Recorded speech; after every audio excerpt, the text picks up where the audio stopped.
নোয়াখালীর হাতিয়ায় খোলা আকাশের নিচে নেওয়া হচ্ছে শিক্ষার্থীদের ক্লাস। মেঘনার ভাঙনে তলিয়ে এখন এভাবেই চলছে ইসলামপুর দাখিল মাদ্রাসার কার্যক্রম। মেঘনার একের পর এক ঢেউ এখন হাতিয়ার মানুষের কাছে আতঙ্কের নাম। কদিন বাদেই গাছতলায় এই জায়গাটুকু গ্রাস হবে নদীতে, সেই সাথে অনিশ্চয়তার অন্ধকারে ছেয়ে যাবে 400 শিক্ষার্থীর পড়াশোনাও। এর স্থায়ী সমাধান চান স্থানীয়রা। নতুন ব্লেন্ডে আরো রিচ অ্যারোমায় সেলন ফ্যামিলি ব্লেন্ড টে। গাছতলায় রাখা 10 থেকে 12টি বেঞ্চ, সেখানেই চলছে ক্ষুদে শিক্ষার্থীদের পাঠদান।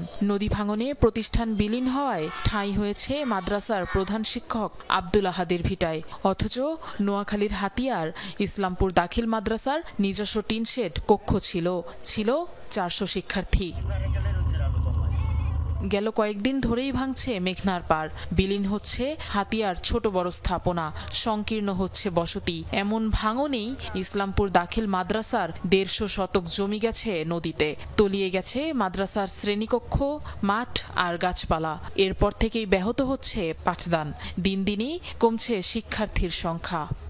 রোদে কষ্ট করি, বৃষ্টিতে কষ্ট করি, ক্লাস করতে কষ্ট হয়। সবাই একসাথে পড়ি, নদীতে ভেঙে গেছে আমাদের মাদ্রাসা, তাই আমাদের কত কষ্ট করে পড়তে হয়। নদী ভাঙার কারণে ক্লাসটা যখন গাছতলে করায় 3 ক্লাস 2 ক্লাস বা 4 ক্লাস একসাথে বসাইলে তাদের মূল যে পড়াগুলো এগুলো আমরা ক্লিয়ার ভাবে দিতে পারি না।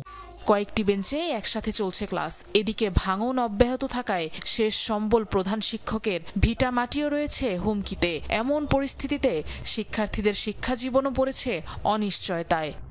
এইভাবে নষ্ট হয়ে যাবে, স্থান করি এখানে 2-3 ক্লাস 4 ক্লাস অনেক সময় একসাথে বসাতে হয়, বসাইলে আমরা ঠিক মতো তাদেরকে লেখাপড়া দিতে পারতেছি না। মাদ্রাসা তো নদী ভাঙি লই গেছে কই, এখন এই যে বাড়ি মেয়েদের আনিয়ে ক্লাস করা, এ আর নইলে 2 মাস বা 2 কাটাল থাকতে ব্যাগ। কিছুদিনের ভিতরে নদীর গর্ভে বিলীন হয়ে যাচ্ছে, তারপরে ভেঙে এখন বিটা বাড়ির কিছু অংশ এখানে পড়ে আছে আর কিছু নদীর গর্ভে চলে গেছে।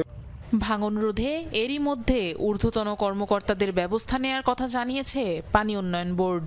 প্রকল্পের অনুমোদনের পর কাজ শুরুর কথা বললেন এই কর্মকর্তা। আমরা পানি উন্নয়ন বোর্ড জিনিসটি সম্পর্কে অবগত আছে, আমরা ভিজিট করেছি এবং ইতিমধ্যে জিনিসটি ঊর্ধ্বতন কর্তৃপক্ষকে জানানো হয়েছে। যদি সেখানে এমার্জেন্সি কাজ করার অনুমোদন পাওয়া যায় তাহলে আমরা পানি উন্নয়ন বোর্ড থেকে অতি দ্রুতই ব্যবস্থা নেব। মেঘনার ভাঙন ঠেকাতে দ্রুত স্থায়ী ব্যবস্থা নেয়ার দাবি ভাঙন কবলিত বাসিন্দাদের। আফরোজা লামিয়া, যমুনা নিউজ।